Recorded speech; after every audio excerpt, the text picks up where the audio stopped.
Das ist schon krasser Scheiß. Das ist krasser Scheiß. Und so bin ich ins Boot eingestiegen und ich sag mal, das war keine seichte Fahrt über die Elbe, sondern es war wirklich ein Wildwasserritt bis heute. Deswegen, ja, ich dachte schon durchaus mindestens 5-mal, dass das nicht funktioniert. Na Rick, Day One, wie geht's? Ich bitte gerade nie. Ich habe viele gute Projekte dieses Jahr gehabt. Dresden war definitiv ein großes Highlight. Es darf ruhig auch einmal ein kleiner Fehler drinnen sein, eine Seele muss es haben.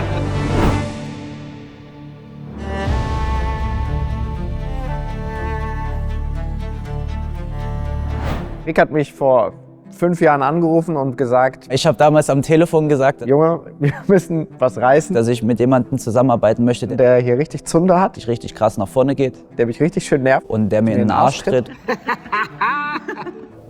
Ich weiß gar nicht, wie ich das sagen soll. Ich war im Interview, der ist verrückt, der Typ. Der ist wirklich absolut verrückt. Also ich meine, du musst dir mal vorstellen, wir fahren auf eine Erdkugel mit unseren Skateboards, spielen mit der Gravitation, mit den Kräften von Newton sozusagen, ziehen das Board in die Luft, drehen es, fangen es wieder mit den Füßen auf, landen auf Granit, was eigentlich aus dem Vulkan kommt, Millionen Jahre altes Gestein und rutschen darüber und landen unseren Tricks und fahren wieder auf einem rollenden Prinzip weiter. Ganz ehrlich, was gibt's Besseres als Skateboarding auf der Welt? Nichts. Ja, manchmal nervt es ein bisschen, aber es ist gut. Das ist gut. Das ist gut, das ist nicht verkehrt. Rick ist auch auf jeden Fall crazy, aber für mich, ganz ehrlich, ist er einfach crazy unterschätzt. Also der Junge, als ich ihn damals kennengelernt habe, war er wirklich sehr, ja, man muss wirklich sagen, auch teilweise gemobbt von der älteren Skateboard-Szene, die ihn maßgeblich auch zurückgehalten haben. Und als ich ihn dann näher kennengelernt habe, dachte ich, der Junge hat es einfach maßlos drauf. Und wenn es jemand hier in Dresden schafft, die Skatehalle zu einer neuen Skateboard-Halle zu machen, dann ist es einfach Rick. Ja, tatsächlich dazu gekommen, dass mit jeder Aufgabe noch eine Aufgabe mehr reinkam. Und plötzlich wächst man rein in so eine Herausforderung von Förderprozess Man in das Vereinsrecht reingegangen, und Beamtensprache Beteiligungsworkshops, und Bewilligungszeitraum Bauanträge zu schreiben. und Bewilligungssumme. Und ich dachte auch, 4 oder 5 Jahre in Folge, nächstes Jahr sind wir fertig. Und es ist immer noch ein Jahr länger geworden. Das ist auch eine Sache, die wir eben als Skateboarder eigentlich in uns haben. Wir wissen, dass ein erfolgreicher Skateboard-Trick nur durch Stürze und Bails und Slams jemals etwas werden kann. Es gibt keine andere Möglichkeit, außer das Scheitern als seine Berufung zu verstehen, die am Ende zu einem Erfolg führt. Das Durchhaltevermögen, das ruhig hinfallen dürfen und wieder aufzustehen, sind eigentlich Werte, die unseren Sport so absolut einzigartig machen und warum es in der Gesellschaft mittlerweile einen hohen Stellenwert hat. Hallo, ich bin der Rick vom Dresden Rollt e.V. Wir sind heute hier in der Skatehalle Dresden und wir haben ein Problem, nämlich sind unsere Rampen, die vor fast 25 Jahren gebaut wurden, in einem fatalen Zustand und nicht mehr modern. Dieses Problem können wir allerdings dieses Jahr gemeinsam mit euch lösen und die Skatehalle modernisieren und umbauen. In den letzten 5 Jahren haben wir zusammen mit der Skateboard Academy Dresden über 200 Leute zusammenbekommen, die mit uns gemeinsam hier in der Skateboardhalle Dresden ihrer Passion des Skateboardfahrens nachgehen. Ich habe mit 3 Jahren angefangen zu skaten. Es ist einfach cool, auf so einem Skateboard zu stehen. Ich finde, Rick und Tillmann von Anfang an machen die das schon sehr gut und ich komme auch durch die auch und durch Freunde auch sehr gut weiter. Beeindruckende Dinge gesehen. Also die sind ja altersgemischt wirklich ganz quer durch den Gemüsegarten und die haben eine Freude dabei und Freude daran, sich zu bewegen und einen Mut, den ich nur bewundern kann. Für unsere Szene, für unsere Stadt und für die nächste Generation. Deswegen spende jetzt und werde Teil dieses Projektes. Das macht mich einfach glücklich und das ist mehr als Fußball für mich. Dass wir allein von Privatpersonen fast 20.000 Euro an Spenden bekommen haben, ist wirklich verrückt. Und da habe ich ja wirklich die Sponsoren jetzt rausgenommen, also alle, die hier drüben auch an der Wand hängen. Diamir, der Reiseveranstalter, dann Wandelbots als Roboterfirma und dann auch nochmal die Sintimo Steuerberatung. Die liebe Grüße an Nicole, die ja auch uns als Verein ja betreut und auch in der Academy als Kursteilnehmerin angemeldet ist. Also generell ist es ja so, dass wir mehrere Beteiligungen hatten und in verschiedene Richtungen gegangen sind. Und den grundsätzlichen Plan zu erstellen war erstmal die eine Sache auf dem Beteiligungsworkshop, aber dann wirklich nochmal die Arbeit, alles auf jeden Zentimeter und jeden Millimeter anzupassen, was wir hier machen mussten, weil wir eben so wenig Platz haben. Als Dresdner Skateboard-Szene endlich mal einen Skatepark in Dresden haben wollten, der wirklich in allem gut geplant ist, wo einfach alles zusammenpasst. Weil wir haben so viele Parks in Dresden, aber kein einziger deckt eigentlich wirklich das ab, was wir im Skateboarding brauchen. Genau, und wie gesagt, ich war dann im Frühjahr einmal in Dresden.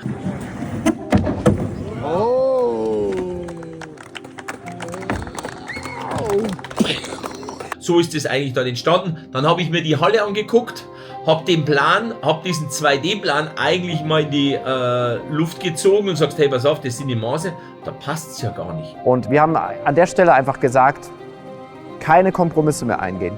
Keine Kompromisse in irgendwas eingehen. Dann war eigentlich schon auch klar, so dieser Unmut von Rick und Sebastian, und dann war klar, hey, jetzt machen wir das Ding selber. So, und jetzt pass auf, jetzt habe ich noch eine Idee. Weil vielleicht für alle Planer, der Planer selbst fährt vielleicht einmal auf der Anlage. Die Jungs vor Ort, der Verein, ihr seid jeden Tag da. Meine Aufgabe ist es, eure Wünsche umzusetzen. Guck mal, wo ich bin hier, Schützi. Ich bin mit meinem Camper die letzten 5 Jahre auf Reisen gewesen und bin immer zu allen Skateparks gefahren. Und ich habe alle Rampen eigentlich immer vom Winkel und vom Abstand, sobald wir wussten, dass wir das hier umsetzen, auch gemessen, um einfach herauszufinden, wie viel Abstand brauche ich zum Beispiel von der Quarter, bis ich hier die Pyramide hochfahre. Oh, Schützi, guck mal hier, schönes Research, live in the park. In echt ist es doch am besten, gerade noch mal so ein bisschen die Abstände hier gemessen. Und also, pass auf, was ich hier gemacht habe, ist, beim letzten Plan sind die Abstände hier nur so 4,20 Meter auf beiden Seiten. Das ist einfach, ich habe es wirklich hier getestet, auch im Park ist es einfach zu wenig. Du weißt gar nicht, wie oft ich mit Sebastian oder Rick, wie wir diskutiert haben. Also 5 Meter Anfahrt wäre schon wirklich, wirklich wichtig, nachdem man die Quarter runterkommt. Plus ist der Table mit 55 cm einfach sehr hoch. Ja, also einfach die besten Sachen, die man so findet, nehmen und diese sozusagen auch hierhin übertragen und trotzdem dieses ganze Puzzle sozusagen lösen. Für die Kids, wenn die Mio deinen ersten Boardslide du hier rüber machst, dann ist es cool, wenn du hier runterfährst, erstmal hier die Bank runterfährst und dann Zeit hast, die Füße zu stellen und hier den Boardslide reinzumachen. Und was für ein Fahrbelag? Machen wir jetzt eine Granitplatte, machen wir Granitboden, machen wir einen Buchenbelag, machen wir einen Holzbelag, machen wir Skate Smart rein, machen wir das, machen wir das, machen wir das. Was haben wir uns auseinandergesetzt? Und dann hat er gesagt, ja, Schütze, hast du jetzt nicht genug? Sag ich, nein, das ist der Prozess. Und der Prozess, was ist das Wichtigste? Wir wollen das bestmögliche Ergebnis. Weil jetzt hier Real Life, 2,20 Meter Anfahrt, Bank, 30 cm hoch, geiles Hausdach, macht mega Spaß. Kleinere Quarters sozusagen, man vermisst nichts wirklich in dieser Höhe. Also ist das eigentlich der knackende Punkt, wo wir ein bisschen runter können. Genau, den Plan schicke ich dir jetzt. Und die zwei sind geile Charaktere, jeder ist ein Charakter für sich und die zwei harmonieren. Und die wissen, die haben einen Plan, die zwei ergänzen sich, bilderbuchmäßig. Aber das ist wirklich geisteskrank. Wie der sich da reingebissen hat, wirklich absolut unnormal. Der kam ja dann auch noch mal zu mir und meinte so, komm, wir machen das nicht alles über FaceTime und so, sondern wir fahren halt hin. Ja, die haben kein Geld nicht. Weil man einfach Angesicht zu Angesicht mehr schaffen kann. Dort haben wir ja nicht nur auf dem Papier was gezeichnet, sondern wir haben ja selbst uns den Skatepark, konnten wir mit so einer Virtual Reality Brille konnten wir dann durchlaufen und die ganzen Abstände wirklich sehen und das wirklich ein bisschen besser fühlen. Technisches Downrail mal einfach zum Trainieren wird.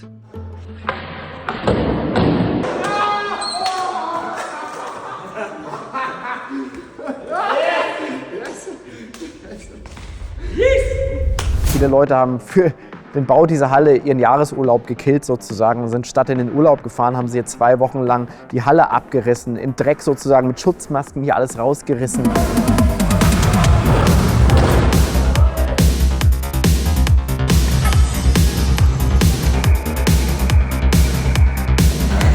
Wir dachten ja, wir reisen 2 Wochen ab und haben 2 Wochen zum Aufbauen. Das ist ja ganz anders gekommen. Im Endeffekt haben wir in 5 Tagen alles rausgerissen. Da waren dann 20 Leute jeden Tag von früh bis spät im Endeffekt hier, die es einmal rausgerissen haben, die Entsorgung und so weiter. Dann haben wir angefangen, komplett sauber zu machen. Das war auch nochmal wirklich eine richtig verrückte Aufgabe. Im Endeffekt 1-2 Tage nur Kern und den ganzen Baummischert hier rausbekommen. Und dann haben wir angefangen, die Wände eben reinzumachen, ne? Was man auch hinter mir sieht, die OSB-Wand. Dann haben wir 3 Tage den Boden reingemacht und dann haben wir 9 Tage den Skatepark reingebaut. abends 8:30 in Deutschland läuft. Sieht geil aus. Also, Rahmen sind eigentlich alle fertig. Gut vorbereitet. Ich werde am Montag noch mal ein bisschen Platten herschneiden. Und dann läuft das Ding. Schönen Abend noch. Ciao. Und dann, ich erinnere mich noch, als der LKW dann hier ankam mit den Rampen. Und ich habe so gebibbert, irgendwie, wird das passen? Werden die Abstände passen? Wird es gut aussehen, wenn es hier in der Halle steht? Und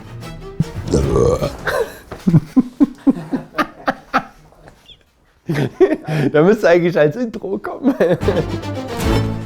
Direkt den Finger eingeklemmt. Wenn der Hubwagen nicht hoch genug kommt, dann leg mal Klötze drunter. Direkt beim Ausladen dachte ich mir schon, ey, das wird geil.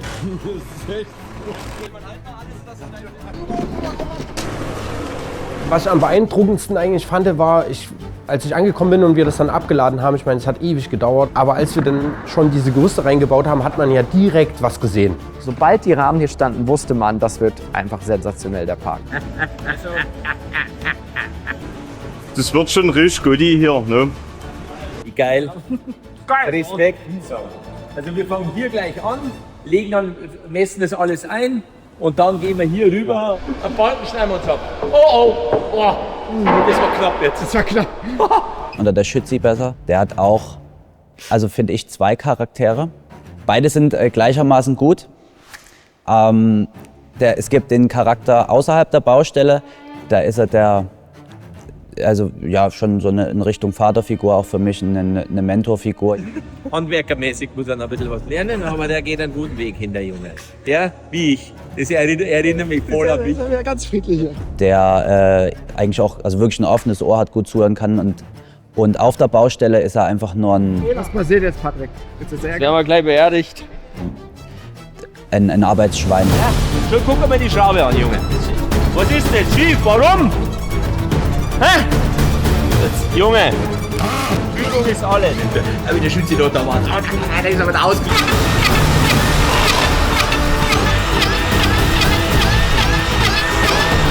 Also da switcht dann der Charakter komplett. Großer Akku. Kleine Maschine. Hey, weißt du schon, dass ich den Sebastian, kennst du den Sebastian Lindner? Dass ich den einmal so zusammenlassen habe, das erste Mal, wo ich den gesehen habe. Das wäre ein richtiger Amoklauf geben. Alle Zuhörer! Vielleicht noch hier. Jetzt haben wir es bei uns. Ganz, ganz wichtig. Exceptional Warrior. Freestyle at its best. 2 Leute nehmen die Brauner, einer nimmt die 2 Böcke und packt mal hier vorne. Perfektion, Professionalität, die 3 Ps, mein Junge, gell? Ein Münzwurf, ob man beerdigt wird oder ob man sagt, ja, das ist nicht so schlimm. Okay, oh Gott, da fällt schon das Mikrofon runter. Das Mikrofon hat schon Angst. Scheiße geworden da unten. Einfach Bildschirm war eine Katastrophe, ja! Was machen wir da, ne? Schütze, du warst ja gar nicht sauer jetzt, obwohl du es verkackt hast. Warum? Ich hab's ja nicht verkackt. Ich hab's verkackt. Ganz schön was geschafft heute, oder? Was meinst du? Was hast du geschafft, Tim? Abgeladen und hier, guck mal hier, das ganze Obstacle gebaut. Erster Tag!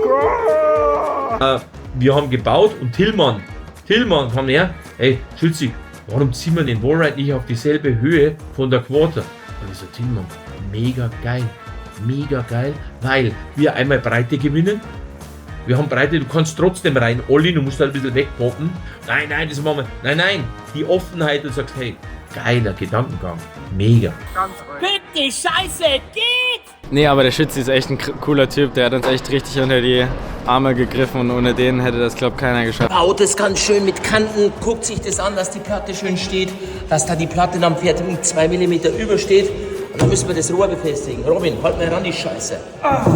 Und ich erinnere mich auch, als die Ledge ist schön hoch da hinten, die auf dem Curbcut steht. Aber dann war es einfach so, dass wir gemerkt haben, oh, es ist doch ein bisschen zu hoch geworden. Dann bin ich auch zu Schützi gegangen. War immer derjenige, der dann mit Schützi so ein bisschen in einer ruhigen Minute kommuniziert hat. Gesagt, Schützi, die Jungs, die sind ein bisschen traurig, das ist doch ein bisschen zu hoch geworden. Können wir es nochmal kürzen? Das Schützenberger gezwungen, eine schöne Ledge zu kürzen. Der ist auf den Knien. Haben die Leute Springen verlernt oder was ist los mit euch? Komm, dann kürzen wir's. Und dann hat er das Ding hier auf die Stirnseite gelegt, die Stichsäge angelegt und das Ganze einfach gekürzt.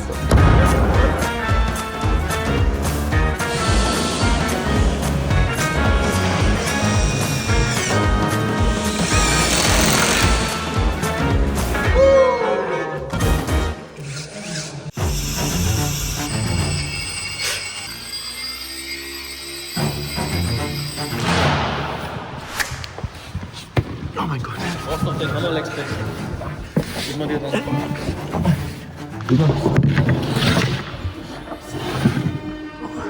Soll ich das raushauen? Der Mittelpunkt der Platte ist quasi oberhalb jeweils von dir. Das heißt, die Platte kann theoretisch nicht so reinkippen. Theoretisch. Theoretisch. Oh. Ja, haben wir. Warte.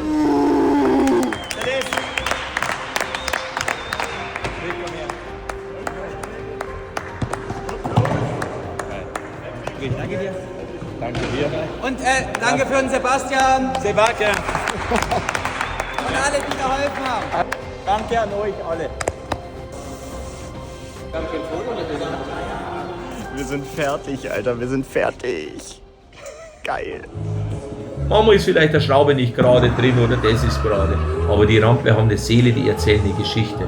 Und das ist halt auch Skateboardfahren. Darum passt es. Besser.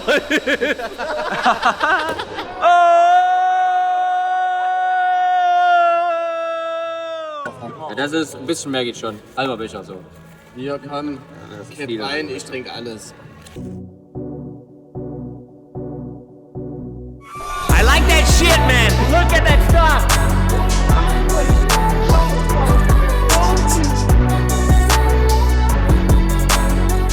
Es sah so gut aus, dieser frische Belag und dieses geile Holz und man hat so viel Arbeit da reingesteckt und dann denkst du so, oh, eigentlich will ich jetzt gar nicht gehen, sondern müssen wir noch irgendwas filmen, müssen wir noch ein Foto machen, müssen wir noch irgendwo eine Ecke irgendwie ausbessern oder so, bevor wir das jetzt wirklich anfangen zu rocken.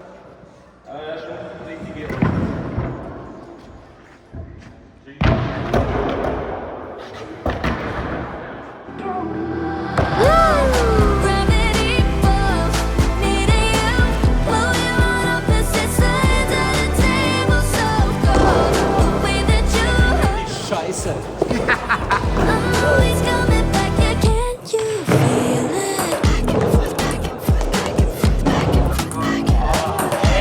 Das wäre so geil, das funktioniert wirklich alles. Also man hat für alles genug Speed, du kannst überall gut pushen, du kannst eigentlich, egal ob du jetzt irgendwie langsam oder schnell oder da irgendwo hin willst, du kannst alles gut fahren.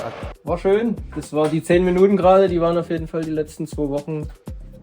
Haben sie wieder gut gemacht, die ganzen Strapazen. Psychisch wie physisch. Würdest du so wirklich sagen, die schönsten 10 Minuten deines Lebens? Ja.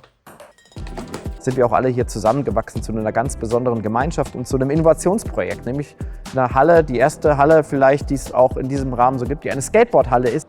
Links noch ein Stück runter bei Thomas. Kann man hier Scooter fahren? Nein. Kann man hier BMX fahren? Nein. Kann man hier Inliner fahren? Nein. Warum? Weil wir sind eine Skateboardhalle. Und das mag jetzt im ersten Moment gar nicht so kreativ klingen, aber es sagt einfach das, was es ist. Wir sind eine Skateboardhalle. Wir waren einfach zu wenig Mitglieder, zu wenig Einnahmen und wir sind nie wirklich über die 40 hinausgekommen. Mit allen Sportarten in Dresden zusammen, mit allen Rollsportarten in Dresden vereint. Jetzt sind wir nur noch Skateboarding und wir sind innerhalb von einem Monat auf über 100 Mitglieder gewachsen und Mitgliederinnen. Das ist so viel besser. Deswegen haben wir jetzt 3-mal so viele Mitglieder mit einer Sportart wie vorher mit allen Sportarten. Was echt crazy und verrückt ist. Aber ja, das ist halt Spezifizierung. Durch diese Halle jetzt ein geiles Tool hat, so ey, wir haben jetzt wirklich als Verein mal was geschaffen für euch. Und dass man jetzt auch sieht, okay, wenn ich da jetzt halt beitrete, habe ich jetzt auch wirklich mal einen Mehrwert, weil das ist halt krass, was die da gemacht haben.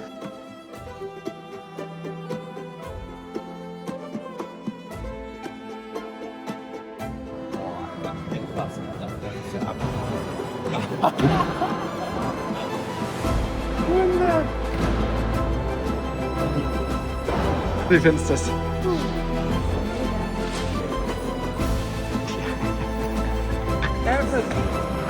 Ja, geil. Jetzt ist es gleich hinter mir, das ist mega. Premiere ist on!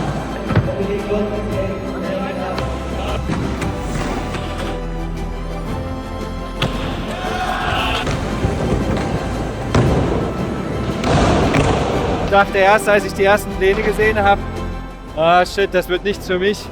Und als ich dann das erste Mal reingekommen bin, war ich sehr, sehr erfreut über diese sehr, sehr geile Halle. Ich wiederhole mich wahrscheinlich sehr oft, aber das liegt daran, dass die alles übertrieben geil ist. 1 Monat Zeit, um die ganze Bude abzureißen und neu zu bauen? Schaffen wir das? Nu klar!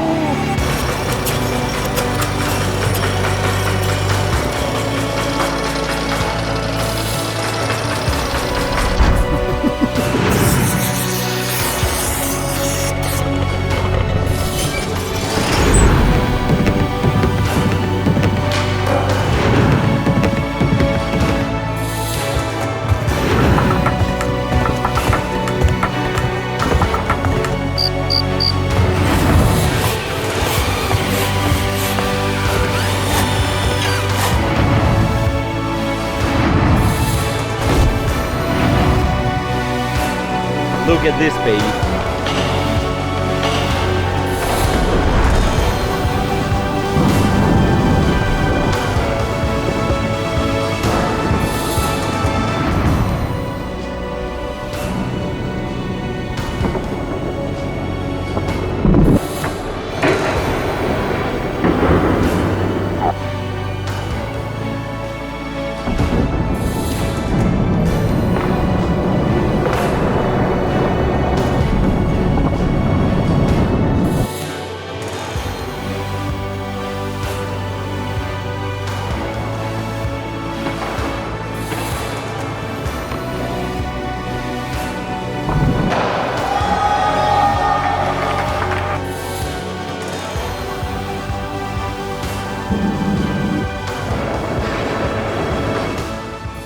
Wir sind echt krass auf die Fresse geflogen, auch über die Jahre in allen möglichen Sachen. Und ich empfinde das auch in dem Moment, ehrlich gesagt, schon so wie ein Skateboard-Trick, an dem man arbeitet. Und umso härter der Trick ist, umso besser der werden soll, umso härter fliegt man halt auch auf die Fresse. Ich habe das Gefühl, das fehlt auch eben manchmal in der Gesellschaft, dass man eben nur in Erfolge und Misserfolge unterscheidet. Aber für mich sind die ganzen Misserfolge bauen auf, sodass dann eben auch so ein großer Erfolg wie hier entstehen kann.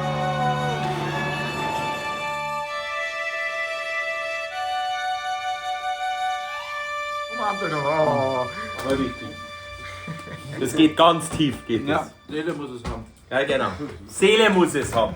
Seele muss es haben. Ich will auch noch mal Abendschütze. Es ist ja und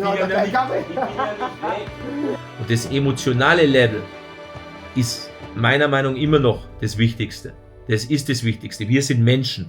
Das ist, ich bin eine One-Man-Show, aber ohne euch bin ich nix.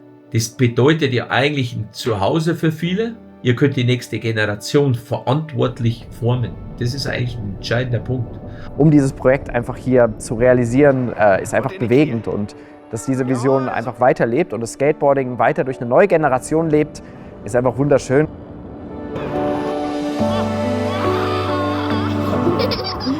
Gut, jetzt muss es weitergehen. Wir müssen diesen Spirit weitergeben. Wir müssen den gut weitergeben. Also ist super gute Halle, mir gefällt sie sehr. Es sind gute neue Elemente auch so für Skateboarder. Ich finde so gute Trainer, ich finde mit Freunden hier zu fahren macht auch sehr viel Spaß. Wir machen immer gute Sachen und ich lerne auf jeden Fall gut.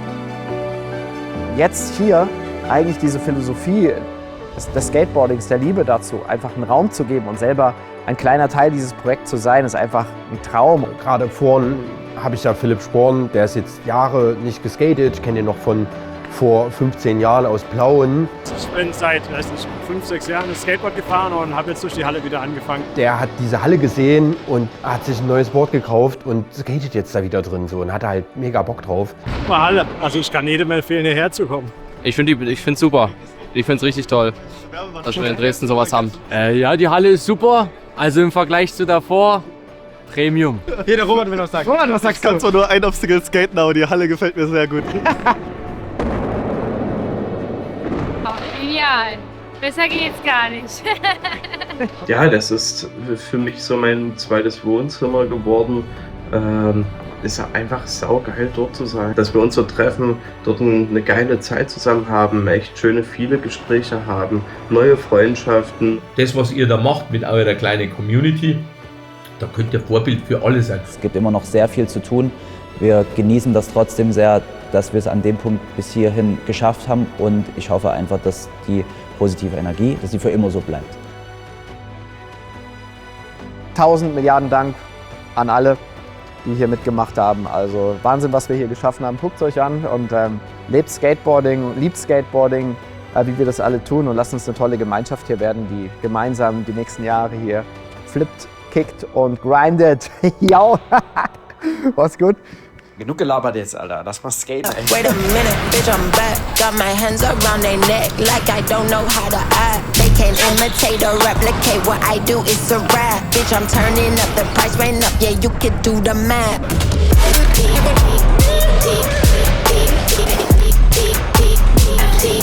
Holla, round their neck.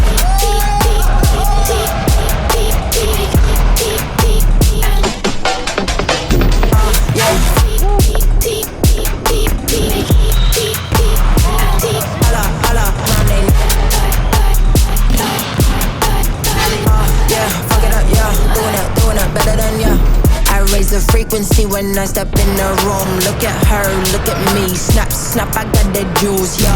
Ay, I don't hesitate, I just apply the pressure, ay, ay. And you know I ate, I send it out to orbit space.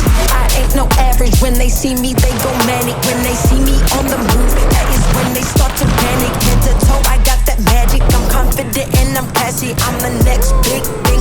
I'm the throne is where I'm landing, yeah. Holla, wait a minute, bitch, I'm back. Got my hands around their neck like I don't know how to act. They can't imitate or replicate what I do, it's a rap. Bitch, I'm turning up, the price went up, yeah, you could do the math.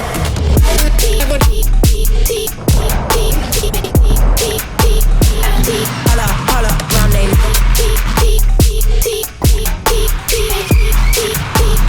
next big thing on the yeah. Wanna holla, round they yeah, fuck it up, yeah. Doing it better than ya. Let's go, ayy. Yara Remark, yeah. Ayy, Makata, yeah. Let's get it, yeah. Run to the base.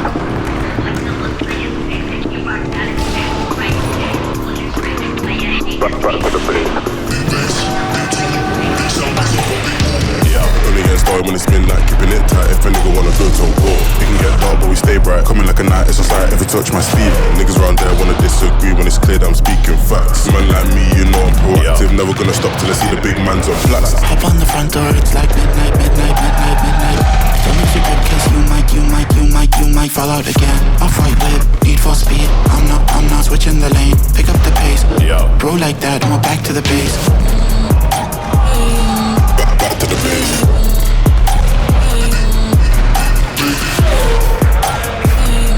Back to the base. How I can never act. Been tryna stack up racks on racks. Boys in the back wearing all black, staying on track. Better just show gun pan, that's on me. Out here getting this beer. If you work for the devil, better retreat. Coming too icy, come too clean. Could never move shady, ain't no feet. Shotgun, London, what's the outcome? You know, I'm a madman, just can't stick to the program. Raise up the heat, keeping the tension, shifting the gear to a different dimension. Red light, speed up, take off, slide up. Hop on the front door, it's like midnight. Don't lose your grip, cause you might fall out again. Off-white whip, need for speed. I'm not switching the lane. Pick up the pace. Throw like that, and we're back to the base. Back to the base.